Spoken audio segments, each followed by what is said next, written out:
Class 8 maths NCERT की book से chapter 9 की एक्सरसाइज 9.1 अध्याय 9 की प्रश्नावली 9.1 की सभी प्रश्नों के हल हम यहाँ करेंगे।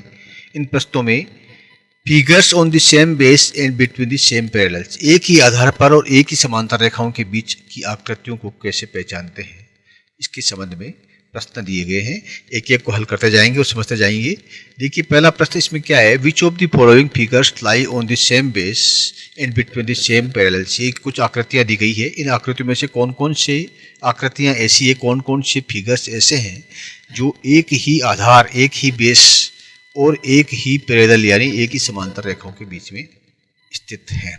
आपको आइडेंटिफाई करने हैं। 6 चित्र हैं, 6 में से कौन कौन से हैं। देखिए पहला हम लेते हैं ये वाला, यानी कि ये। इसमें क्या है, देखिए हमको देखना है कि आधार किसको कहते हैं। Two figures are said to be of the same base and between the same parallels if they have a common base. दो फिगर्स है, इसके अंदर एक ये त्रिभुज है और एक ये चतुर्भुज है, ठीक है। एक ये पैरेललोग्राम, एक जो है यहाँ पर पैरेललोग्राम है और एक जो है यहाँ पर ट्राइंगल है। ये दो एक ही आधार पर हैं या नहीं, पहले ये देखना है आपको। तो आधार कौन सा होता है, जो नीचे की रेखा जिसके ऊपर दोनों चित्र है, यानी ये जो डी सी है ये इसका क्या है, बेस है। ये इसको बोलते हैं बेस या आधार, जिसके ऊपर डी के ऊपर ही ये ट्रायंगल है, डी और सी पर है। और ये जो चतुर्भुज है ये भी डी और सी के ऊपर ही स्थित है। इसलिए if they have a common base, तो ये बेस जो हो गया कॉमन हो गया। एंड द वर्टिसेस और the vertex opposite to the common base of each figure lie on a line parallel to the base. ये जो प्रत्येक फिगर है, यानी जो आकृतियां हैं त्रिभुज और चतुर्भुज है, इसकी वर्टिसेज यानी जो शीर्ष है, ठीक है, ये शीर्ष जो है ये दूसरी जो समांतर लाइन है, जो डी और सी की समांतर लाइन कौन सी है, ए और बी, ये क्या है, समांतर लाइन है। तो ये अगर इसके ऊपर आते हैं तो हम कहेंगे कि वो जो चित्र हैं वो सेम लाइन पर सेम बेस के अंदर है। तो हम ये कह सकते हैं इसमें कौन सा है, आपको बताना है आधार और समांतर लिखिए, ठीक है। टू पैरेलल्स कौन कौन से हैं, देखिए आधार क्या है, इसमें डी सी आधार है क्योंकि इसके ऊपर ही ये दोनों हैं। और पैरेलल कौन सा है, ए बी है, ठीक है, ए और बी ये पैरेलल। एक पैरेलल कौन सा है, ए बी, दूसरा पैरेलल क्या है, डी सी। ये डी सी आधार भी है और पैरेलल भी है। ये इसका आंसर हो गया, ठीक है। नेक्स्ट पार्ट में क्या है, वही है, आपको देखना है आधार। ये एस आर क्या है, ये आधार है, एस आर। एस आर जो है क्या है, बेस है। अब इस बेस के ऊपर जो है दो आकृतियां हैं, एक ये चतुर्भुज है और एक ये पी क्यू आर एस और एक है एस एम एन पी। अब जो शर्त क्या है कि शीर्ष यानी आधार के जो है ये जो शीर्ष हैं, यानी ये जो इसके वर्टेक्स हैं किसके, एस एम एन आर के, वो होने चाहिए इसके ऊपर, इस पे समांतर रेखा के ऊपर। जो एस आर की समांतर रेखा है, ये एस आर है बिल्कुल इसकी समांतर ये रेखा है पी क्यू, लेकिन ये आधार इसके ऊपर नहीं है। इसीलिए ये जो चित्र है, ये आकृति है, ये जो है समांतर रेखाओं के बीच में स्थिर नहीं है, एक ही आधार और समांतर रेखाओं के बीच में स्थिर नहीं है, क्योंकि इनके शीर्ष जो है, इस शीर्ष जो है इसके इस समांतर रेखा को नहीं टच करते। अगर ये यहाँ टच करते, ठीक है, तो हम कह सकते थे कि ये स्थित है। इसलिए इसको इसमें क्या उत्तर आएगा, नो, इसमें नहीं स्थित है, ठीक है। अब आप आइए इसका पार्ट 3, सेम है। आधार कौन सा है, एस आर, ठीक है, ये बेस हो गया। समांतर कौन सा है, पी क्यू, ये क्या हो गया, पैरेलल, ठीक है, पैरेलल। अच्छा अब देखिए इसमें दो चित्र हैं, हाँ, इस आधार के ऊपर नहीं है। देखिए यहाँ पर आपको ध्यान देना पड़ेगा कि एक ट्राइंगल है, ये इस ट्राइंगल का आधार ये है और ये जो एस पी क्यू आर, एक ये चतुर्भुज है, इसका आधार है। तो ये आधार जो है ये नहीं हुआ, आधार हो गया क्यू आर, ठीक है। बेस क्या हुआ, क्यू आर, यानी आधार जो है इसका क्यू आर है।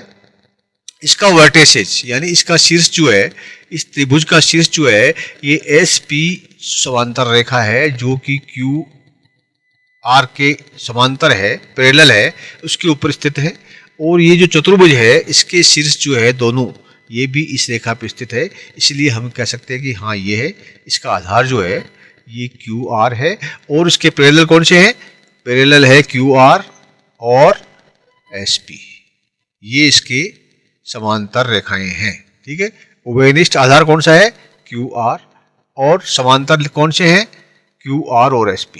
ठीक है, अब आप आइए इसके ऊपर। यहाँ पर एक त्रिभुज है, ये QRP, ये त्रिभुज है। इस त्रिभुज कौन से आधार पे है? QP पे है। ठीक है, इसका त्रिभुज का आधार कहाँ है? QP। और ये चतुर्भुज जो है कौन सा? ABCD, इसका आधार कौन सा है? CB। BC इसका आधार है, और त्रिभुज का आधार QP है, यानी एक पर नहीं है। ठीक है, एक उभयनिष्ठ आधार हो, लेकिन यहाँ एक नहीं है। और प्रत्येक आगे के उभयनिष्ठ आधार के विपरीत शीर्ष जो है, ये तो मिलते हैं, इसके शीर्ष तो जो है इस पे मिलते हैं, लेकिन इसका आधार एक नहीं है। इसका आधार PQ है, और चतुर्भुज का आधार जो है BC है। इसलिए हम कहेंगे कि ये है एक ही उभयनिष्ठ आधार और समांतर रेखाओं के बीच में स्थित नहीं है। नो, चौथा में नहीं आ जाएगा। और इसके बाद आप देखिए पांचवा में क्या है? देखिए, ये आपका आधार है AD। ठीक है, AD जो है, ये इसको बेस मानते हैं हम। तो इसके ऊपर क्या है? ये जो है APCD, ये क्या है? एक चतुर्भुज है, क्वाड्रिलेटरल है। ओके, और दूसरा क्वाड्रिलेटरल क्या है? ABQD। ये दोनों का आधार क्या है? एक ही है। इस क्वाड्रिलेटरल का और इस क्वाड्रिलेटरल दोनों का आधार एक ही है, और दोनों के शीर्ष है, ये जो शीर्ष है, इसके शीर्ष ये PC है, इसके शीर्ष BQ है। ये दोनों भी समांतर रेखा पर है। ये जो AD की समांतर है, ये इसके समांतर है, BQ है, इसकी समांतर रेखा है। इन दोनों चतुर्भुजों के शीर्ष जो है, वर्टिक्स और वर्टिसेस जो है, वो इस आधार पे, इस समांतर रेखा पे स्थित है। इसलिए हम कहेंगे बेस क्या हुआ? इसका उत्तर क्या होगा? इसका बेस क्या है? AD। ठीक है, इसका बेस है AD, और इसकी समांतर रेखाएं कौन सी है? AD और BQ। ठीक है, क्लियर? इसका पार्ट 6। इसमें देखिए, अगर हम इसको आधार माने, SR एक आधार है जिसके ऊपर ये एक SPQR चतुर्भुज है, क्वाड्रिलेटरल है। लेकिन जो बाकी जो है, ये जो क्वाड्रिलेटरल दूसरा है SPAQ, ये इसका आधार क्या है? SD है। इसका आधार SD है, और इसका आधार क्या है? DC है, और इसका आधार क्या है? CR है, और इसका आधार जो है SR है, बड़े का। तो हम ये कह सकते हैं कि ये जो तीन जो चतुर्भुज दिए हैं और एक बड़ा चतुर्भुज है, इनके सबके आधार समान नहीं है, सबके अलग अलग हैं। इसीलिए ये एक ही उभयनिष्ठ आधार और समांतर रेखाओं के बीच में नहीं आते हैं। लिखा है निम्नलिखित में से कौन सी आकृति एक ही आधार पर और एक ही समांतर रेखाओं के बीच में है? तो हम कहते हैं इसमें कोई, ये जो आकृति है, ये समान आधार और समांतर रेखाओं के बीच में स्थित नहीं है। नहीं, क्लियर? सभी क्वेश्चन क्लियर हो गए? Thank you my dear student. Please like and subscribe